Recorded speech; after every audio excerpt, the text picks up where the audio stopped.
but the three things that I have, we've got a problem with water standing on Collegiate Avenue over here in front of,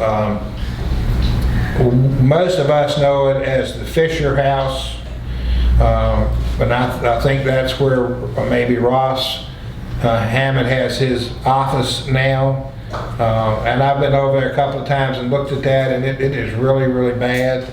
And it looks like somebody went in there a couple of years ago and actually dug a trench, and opened up a pipe. And there's a line ditch, a tile ditch that goes in front of that house, and left it open. So all that spring water from up at 4th Street running down Collegiate is going into the pipe, and then it's just dumping out in front of this house. And it's you can't park there, you can't walk in there, you really just can't get to the property.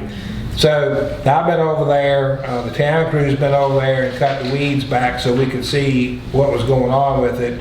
And I've reached out to Mark Breckenridge with VDOT, and he's going to get with me, and we're going to take a look at it and see what can be done about it. But I think it's going to be a VDOT problem because it's on the VDOT right away. And from what the town crew and all of the neighbors over there tell me, VDOT is the ones that came in and dug the hole that's there now. So just so you're aware, if anybody calls you, anybody says anything about it, anybody says that they've seen us over there, we're investigating the situation to see where we need to go from there. Also, at the same property in the same neighborhood, just like there are in every neighborhood, but there's a tremendous feral cat problem over there. And I think they're staying underneath the house and causing some pretty significant damage underneath the house and to the property. So we're going to have to work, Kawana, maybe if you can come on board to maybe reach out to Amy Washburn up at Valley View and see what we can work out with her to get some of that taken care of. And also we're going to take some looks at availability of cages at the Humane Society too.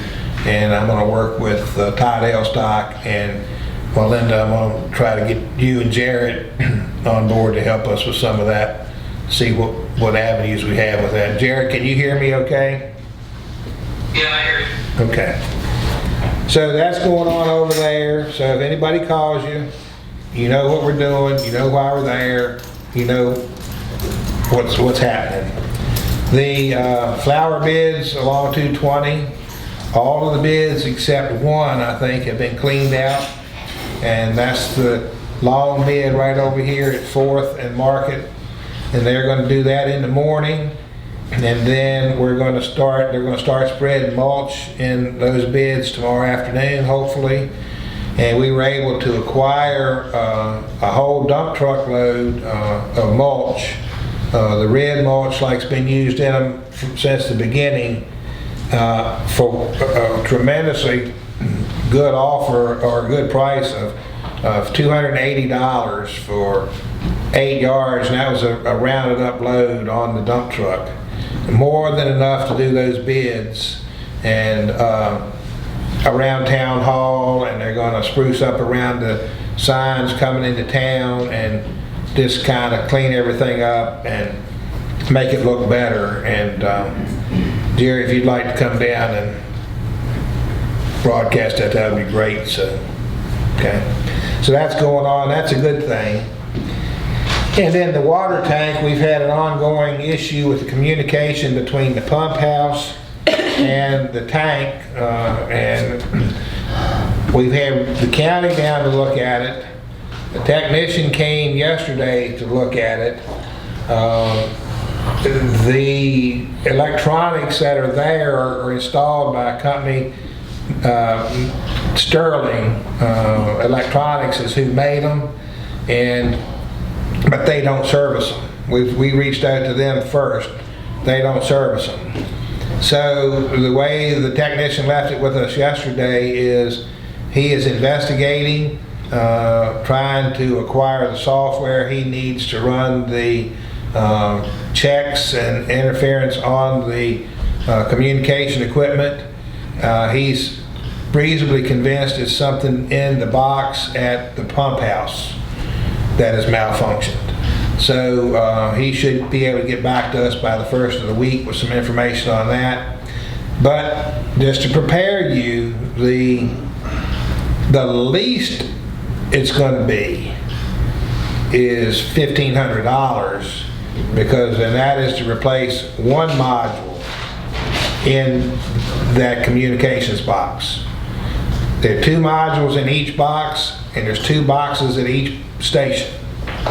So, worst case scenario, if we have to replace all 8 of them, it's going to be 8 times $1,500 plus the service fees.